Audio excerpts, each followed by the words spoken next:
Hello and welcome to all you dear Virgos, fellow Virgos. And what is this month going to be? This is the month of December of 2021 and very significant for the Virgos when it comes to some sort of a wrapping up with the eclipse on the 4th of December, but also something that I find very, very positive, but quite intense with the Venus retrograde.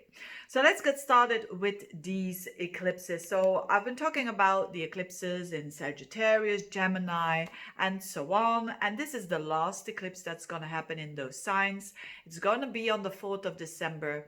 The sun and the moon together with the south node at 12 degrees of Sagittarius. So if you have Virgo planets around 12 degrees, you will feel this one the most. But this is not something new. This is about, with the South Node, it's about shedding of an old skin. And this is in your fourth house of your core, your emotional setup, so to speak. So there has been through different kind of circumstances, whether it is a new job, whether it is a difference in on a deep emotional level, you could say, or in a connection with parents, whatever it is, this is your last chance, so to speak, to kind of shift and to a cycle that you feel that has ended, that has to do with your deepest core.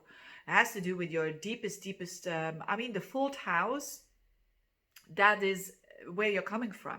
That is your roots. You could be saying goodbye, energetically to your roots, or and not in a bad way that you say I'm cutting cords and all of that. No, but energetically, that like there is like a wrapping up and an understanding that the emotional strengthening that comes with not being so needy when it comes to your emotional well-being.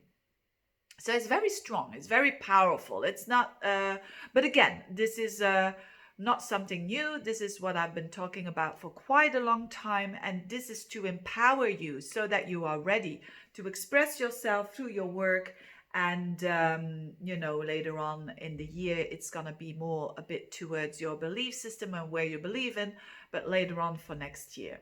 So very deep and profound.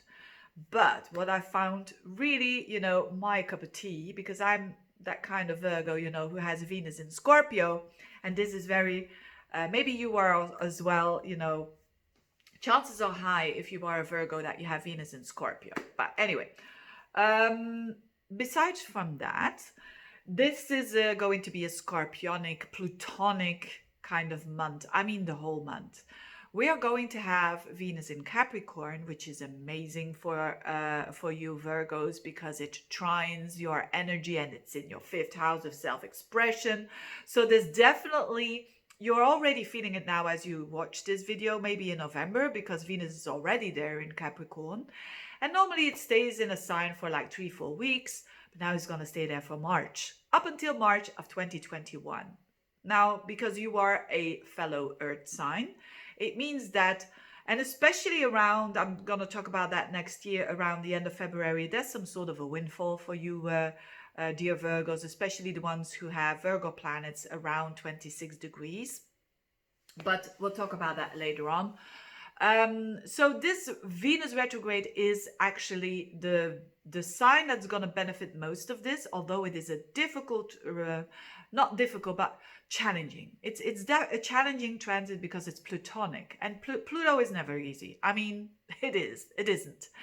But because it's trining your energy, you together with the Taurians, the Capricorns, actually mostly the Taurians and the Virgos, they're gonna benefit mostly of that, because they have that Earth trine going on, not only from these signs, but also from Uranus in Taurus.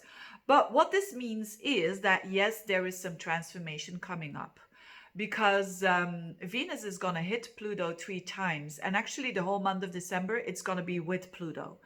So closely, it's just a couple of degrees away from it. So it's like a Venus conjunct Pluto, which happens like on a yearly basis. That happens 2 days, maybe. It's the whole month now. So this is intense. This is about death and rebirth. This is about power struggles. That's the pitfall. Wanting to control or being in control of someone. And this is all in the love sector house. It's your fifth house. So it could be also children, love, and also the things that you love to do. So a project or some sort of a business that you want to start.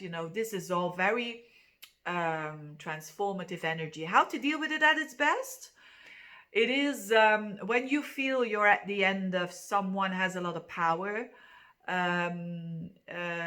Let's say you're single, for instance, you have attracted this could mean a new love romance, but a very intense one. And with intense, I mean it tests your trust issues, or if you have them, or it at least which happens a lot in the beginning of a relationship. For most of us, I mean, it's always a bit of some insecurities that can come up, and so on.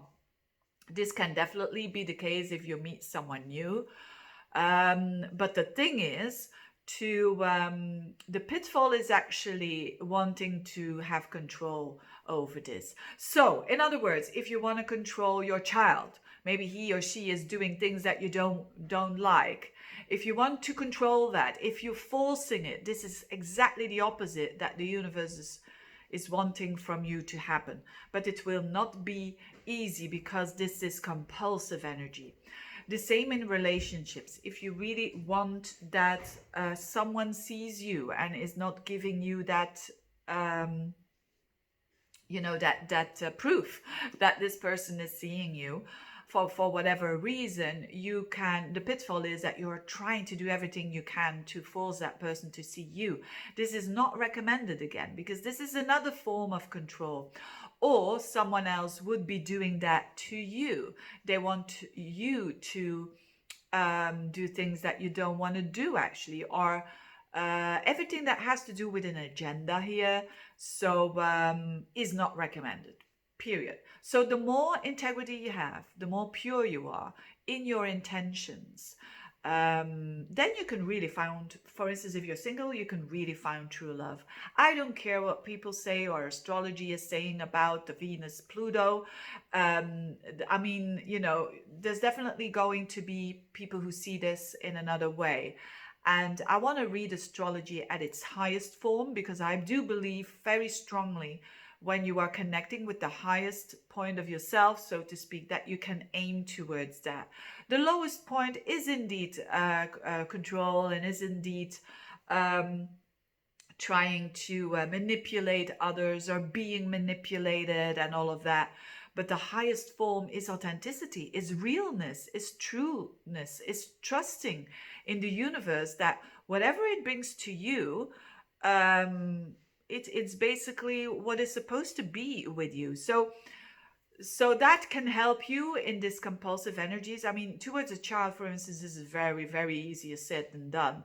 If you see your child doing something that you really don't like, it's easy to say, hey, trust in the universe and blah, blah, blah. But it's ultimately that is strengthening, your connections to your heart, and your connection in also the understanding that, especially when it comes to love, especially when it comes maybe a project that you want to do and it's difficult or it's not happening and you try to force too much, this is the advice of let it go. And if it's because there is a fear involved now, that is the fear of rejection, basically. And the only thing that can help you out is that trust that, hey, I'm doing my best and God does the rest, rejection is truly God's protection. So if it's not let's say you're single and you're having an eye on someone and you're doing everything you can to be noticed, don't do that anymore. Say this is enough. And if that person comes to you, it's the right person for you, and it's supposed to be like that. This is a very karmic kind of energy, by the way. And if that person doesn't come to you, clap in your hands, and because of some reason that you don't understand yet, it's the best for you. You see, it's quite I'm getting very serious, don't I? But it's that serious, intense energy. So when you're trying to start your own company, for instance, because the fifth house is also what you create. Maybe your own company, a new hobby, and whatnot. Yes, be passionate about it. Absolutely, a bit obsessive even. But know that the things that are out of your control, give it to the universe, right? So, and that is a trust that I'm talking about. Having said that, I'm going over 10 minutes. I'm going to end it here. Thank you so much for watching, and all the best to you. Bye bye.